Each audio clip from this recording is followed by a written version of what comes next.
Hello and welcome. Now I want to share with you my top 10 minimalist saving tips. Now these are all things I've used to actually build and cultivate healthy and sustainable long-term saving habits. Now these are things I do on a daily to weekly to monthly basis, and yeah, I not only love them because they are helping me to save money, but also because they're really in line with my values and the things that I want to prioritize and put energy towards in my life anyway. So they are not like quick fixes. These are long-term sustainable habits that you can build into your routine. Now, with that all said, please feel free to share with me any of the tips or habits and things that you do in the comments below. I love hearing other people's thoughts and perspectives on things, especially when it comes to finances, because yeah, I don't know, it's just so awesome. I really enjoy talking about this.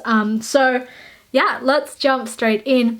The first, and you've probably heard it about 100 times, tip is to write everything down. This was the biggest game changer for me in regards to becoming more conscious and aware of where my money was going. I think we can be very disillusioned to our finances and how much we're spending, but it's not until we start really paying attention and tracking it that we're like, oh my god, I spend so much money on this or so much money on that. So if you've seen my no buy updates, you know that I have been doing this. I write every single thing down. I write the date, how much it cost, and like what the item was, and then I color coordinate it as well, just so I have all the different categories. And honestly, this has been the main thing that has brought so much awareness to what I spend, and has really helped me to like make clear choices of like, oh well, I don't need to do that. I definitely don't need to be eating out that much. So I think pen and paper is your best option. It just makes you remember things a lot better, but some people prefer to do spreadsheets, so I do it in a bullet journal, any kind of notebook whatsoever, and a pen, and just start doing it today. And I know you will forget and then you'll lose track, but like if you just keep trying at it, and slowly but surely, it is second nature to me. It's not something I even like have to really think about. Like I have to remind myself to do it, but I don't, I do it every couple of days. I look back at my bank statement, and I think it's really important as well because we'll be spending money from so many different areas, like different bank accounts. We might be spending in cash, but to bring it all and put it in one place and to highlight the different categories and what's essential and what's not essential has been the main thing that's pretty much helped me to stay organized financially and save money. The next thing is to do things less. Now, I know you're like, wait, I want to live my life in abundance. I don't want to cut down on things and not do things that I want to do. And I think it is important to do things you want to do. However, doing things less and more sparingly means that you have more intention and you value the things when you do them. And I specifically mean this maybe to like eating out, for example. If you're eating out several times a week, you're not holding real value and you're not intentionally showing up in the same way. It's not going to feed you and be like a really memorable experience if you're doing it all the time. But if you're only doing it like once a month or once a week or once every couple of weeks, it really means so much more to you, and especially to choose the people you want to spend that time with clearly. Like I think there's quite a few, we all have a couple of friends in our lives that, we do enjoy their company, but you end up eating out with them and it's not something that is like really valued and memorable. So I think choosing the people that you're going to do that with and choosing the specific places you're going to go, because you can go and eat your lunch out for a week and just get fast food takeaway. It's quite cheap, but it all adds up, and you can do that 5 times a week, or at the end of the week you could go out and not do any of that, bring your own lunch and have one meal at a place you really want to go to and get that extra nice drink or that appetizer, and go with someone you really care about and you really want to have a valued experience with. So doing things less and bringing intentionality there is such a good way to save money, but also just make your life actually a little bit nicer and more, I don't know, just more like tangible. I don't know how to explain it. The next thing is to, shock horror, simplify your life in a minimalist savings tip video. But yes, like genuinely simplifying things down helps you to, one, realize the abundance of maybe what you already have, but two, if you can simplify, like for example, one area that I've really simplified down is my makeup routine. It all fits into here. So not only do I have less things to like purchase, to like replenish, that like one saves you money, but two, I know what I like need and what I like and what I use, and so therefore I ultimately already sort of close down to a lot of other makeup options that are out there, because I just know that this is what actually makes me happy, this is what serves me, and this is what I want to work with. So I don't feel the need to go and like try out all these different makeup products, because I know that's what I have, that's what I like, and I've simplified it down to that level. It's the same with cosmetics, or even with clothing, even specifically with food, you know, like not getting all these crazy different meal plans, but just coming up with the handful of things that you really love to make that really, you know, give you good nutrition, fill you up and all that stuff, easy and quick to get on the table, because no one likes to wait for a meal to cook for ages.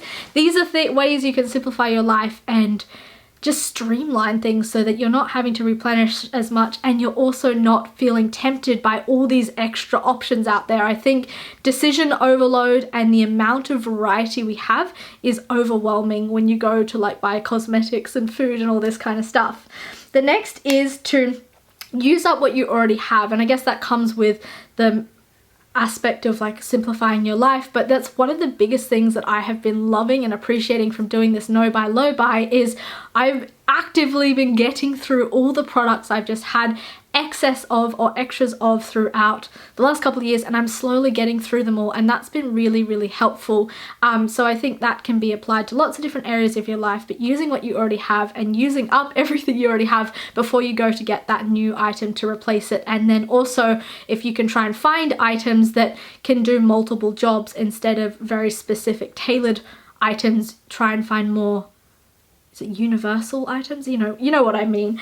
The next is to use things sparingly. So yes, you're using them up, but you're using them sparingly. You're not putting like ridiculous amount of face oil on your face just because, like, you know, you're using the amount that's actually effective and going to do the job, because you can use things too much and it's just wasteful and it's unnecessary. So that goes to food, that goes to like toiletries, shampoo, conditioner, goes to like cleaning products and stuff like that, it goes to toilet paper, all these things. Like, use things sparingly, not just to save money, but also to just be more environmentally conscious and not constantly creating a new demand for things.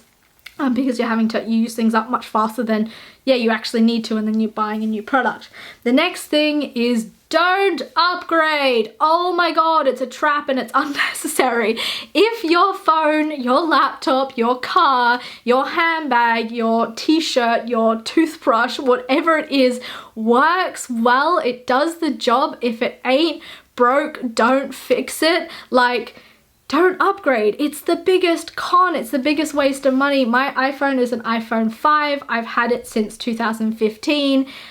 I don't know how many different iPhone upgrades have come out since I purchased this, but you know what? I don't care. I haven't been paying attention and I have no reason or motivation to upgrade. I think there's no point. It's the same with my car. My car is worth about $1,000. It's got paint peeling on it. It's got some scratches. The thing still gets me to work. She runs real nice, and you know, I love it. I love my old shitty car. And even if people judge me because I'm driving something that looks very, very run down, I don't care. It's not something that I want to put my money towards, and I can very easily go and buy a car in cash right now if I wanted to, but I don't want to keep up with the Joneses. I don't want to upgrade because it's not where I place value in my own life. So there you go. Wait for the thing to fall apart before you go get a new one. The next is to take care of all the items you already have. So that's like, you know, with your phone, get a good case so you're not going to drop it and break it, and get like a glass protector over the screen so you're not going to have to replace the screen as much. Like if you drop it, make sure your computer's running well. Don't fill it up with lots of crap. Get a hard drive so that your computer is got enough space to run, and then you can work with it in a better way. Polish your shoes and take care of your leathers. Reheal your shoes. Look after your clothes. Don't just throw your delicates in the wash. Put them in wash bags or hand wash them. There is so many different things we can do to take care of and value and look after and treasure the things we already have. So let's do it, because it will save you money, and it's just also a nice, good practice to do. A part of that is also to fix what you already have, and yeah, take care of it, fix it as well. If there's a hole in the cardigan, don't throw it out and get a new one. Try and sew it up. There's YouTube tutorials on how to sew and do all those things. So the next for me, and like one of the things I do when I am tempted to shop and buy, is I live for screenshots and taking pictures on my phone. So I do this all the time when I go into stores. I've got, like, if we go through my camera roll, I could show you so many random products. I was like, maybe I want this, or maybe I don't want that. And I take pictures of it and I put it in my phone, and I genuinely usually would forget about the thing. Same with screenshots on my computer. And I just wait. Like, you don't need to buy it straight away. You can wait a few days or a week or something like that. And usually if you wait a little while, you're gonna forget it, because a lot of shopping and most of the wasteful shopping we do is always an impulse buy. It's never something we've thought about for a couple of days. So that for me is one of my biggest things that I do to just curb my own shopping temptation. I think it's very hard when you walk around the shops and you see all these brand new fancy things. You're like, I could do that. I could work with this. Oh, I could incorporate that into my life. That's gonna change me as a person. It's not. You don't need to. Stop it. Just take a picture of it and you'll forget about it in a few weeks anyway. The next is to embrace the sharing economy. Sharing with your friends, sharing Netflix accounts, or in my case, freeloading off a friend's Netflix account. But yeah, doing different things like that, and like, yeah, sharing, like, if you can, share a car, share different things like that. Borrow books from friends, borrow books from libraries. I don't know what else to say. And if you do need to buy something, look on Facebook Marketplace, go secondhand, look for what's already in the space. It's going to be cheaper. It's already been used. I don't know what, you know what I'm trying to say. And this is another way that will save you money, be more environmentally kind, and yeah, I don't know, you might make a new friend from sharing things and actively working in the shared economy. But specifically, like, oh my god, the library is the best thing, and borrowing and sharing books with friends is also awesome. So these are some of the random tips that I have, and these are things that I have now built into habits that I do constantly, and a lot of them I don't even really have to think about anymore. It's just what I do to manage my own financial situation and manage my own impulses. So I hope this was interesting in some way or helpful, and thank you so much for watching. I'll see you next time. Bye!